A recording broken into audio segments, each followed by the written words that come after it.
Okay, hello. I'm here on the day of the election to talk about my feelings on big government versus small government versus. Let me just turn this up a little bit more. Thank you. Um, yeah, so the government itself is structured in a way that incentivizes certain kinds of behavior because it is like an organizational structure. So our businesses, like small businesses, corporations, I suppose there should be a distinction made between a small business and a corporation as far as how the incentive structure works. So my basic crux, my basic argument here is that there's an inverse between what a government structure is and what a business structure is.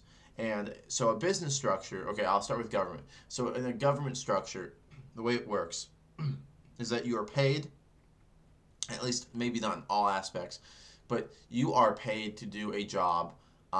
So you're paid first, then you do the job. And I suppose as you get lower down the echelon of like a basic government worker or something, um, it's not quite that. It's probably like a salary. I've never worked for the government before, so I'm kind of talking on my ass. But as far as contracts go, as far as hiring a politician to solve a problem, right? A politician is not incentivized to solve a problem if it is the reason why they are in government. They will want to persist in being an agent of the state so that they can continue to profit off of their venture, off of their job. Having someone who only would be there to solve the problem and then leave, they are not incentivized to do that because of the structure of the government. Again, they get paid and then they're told that they're going to solve the problem, or they can promise something, get paid, put into office, and then promise that they're like, and then not fulfill the promise, um, because again, it's like, well, I'm getting, I'm incentivized to prolong this, so I continue to get paid, and they make a lot of money if you're a higher up politician, right? And again, with like government contracts, it depends on how you structure the contract because, like the United States government, the military specifically will buy out like certain things from like from private defense firms. They will buy like patents. They will buy new technologies that will improve the United States military substantially more because because these firms are incentivized to build their technology, their secret spy planes, whatever, because they know that the government will pay a hefty sum for them. It probably isn't efficient still, though, considering how much it would probably cost to build these things absent the government. Or I guess it's sort of like NASA in that way, where you're creating a market where none really would exist if the government wasn't the buyer. Which I don't know what to say to that. Maybe again, lots of times the government will actually, by sitting on a market like with NASA, by sitting on a market, they'll actually to some degree disincentivize private investment, which will then stagnate the potential of how of like the economy or like of that particular sector, because again it was like, well, they just sat there and all people trying to make money in that field never had an incentive to go private. They always wanted to stick with the government's contracts. So to my belief, the government is a necessary function for most things because it's a cohesion. It is a moral and ethical, like cohesion based off of subsets, like not subsets, but like morals, laws. The laws are based off morals of a moral structure, and the moral structure in our case, in the United States case, is the Constitution. So we need the government to preserve the Constitution so everyone doesn't just break down into like individual states who now feel like they can form their own constitutions that do not align with the basic concept of freedom, which freedom and liberty, which I feel like is an important baseline thing to preserve. Because if you do not preserve that, if you allow states to not preserve that, that is even more disincentivizing. That is even more unproductive in the long term. So then we get to private businesses, and private businesses, in my opinion, are structured in a way that will incentivize productivity far better than a government structure will. Because you first must prove that you have a product worth buying, and then you get compensated after you proved yourself. That is one for one. That makes a lot of sense. It's very pragmatic. Um, and I think it speaks to a certain amount of survival instinct in people. I think it speaks to a certain amount of like baseline I till the field mentality. Like it's not hard to understand. The structure of it is not hard to understand. Um, it's something that normal people, the common denominator, can grasp. That's a very important thing if you think about it, because if you have highly abstracted structures where you're not really sure how it all plays out, then it's really hard for people to understand the stakes, to work as hard as they can if they don't feel like it's all sort of like immediately obvious how things are gonna like play out for them. This is why I advocate for capitalism. This is why I advocate for private businesses and private ventures, um, individual efforts when it comes to solving certain things. And you can solve a lot of things pragmatically. Um, and I prefer that we solve anything over solving nothing, because I think that like a government structure that like in China that tells you, well, we're going to build, you know, 5,000 blocks of this super city and then no one lives there. That's not a productive use of your time. You're going to build some sort of like, special bridge that will collapse because it was made wrong. These aren't problems that probably needed to be solved, but these are problems that the government dictated for them to be solved because the government was all powerful.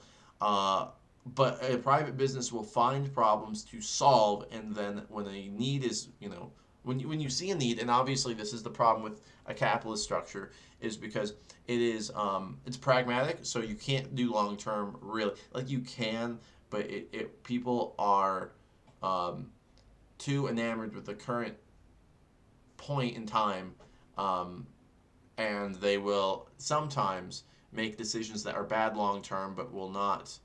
Like that's a corporation thing, and this is again like and I suppose I should delineate between a corporate interest and a private small interest, because small business interest will stick to solving a localized problem, which is it's going to be probably the best at.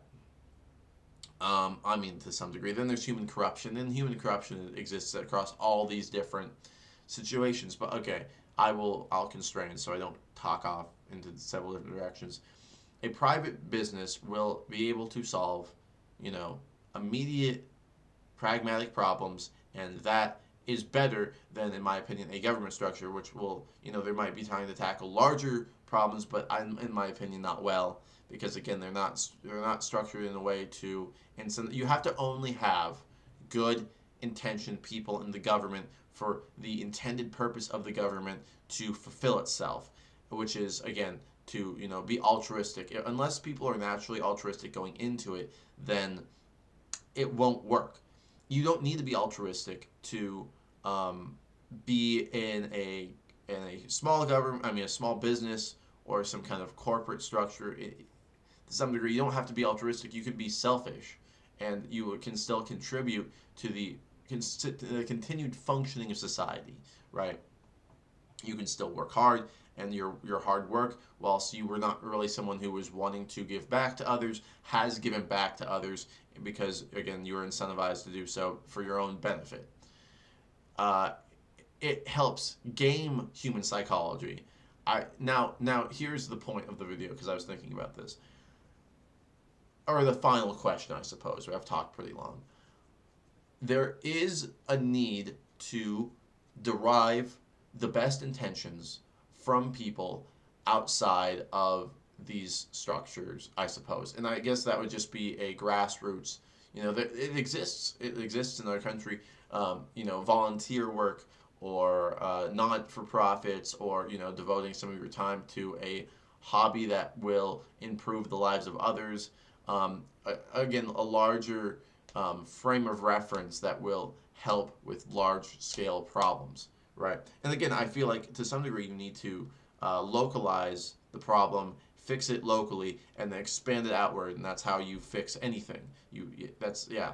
Um, but that still is to say that there needs to be a stronger framework to fix bigger problems that are going to um, not be incentivized necessarily by a survival of the fittest, survival localized business structure. And so this has made me come to think about this, which is like very much what the government structure is it's vestigial in some degrees, but you need it. You need it to sit there and keep the country. I was thinking that potentially the business model that is currently being derived on the internet in the form of a Patreon, in the form of just small businesses that get donated to first, and then they provide a product.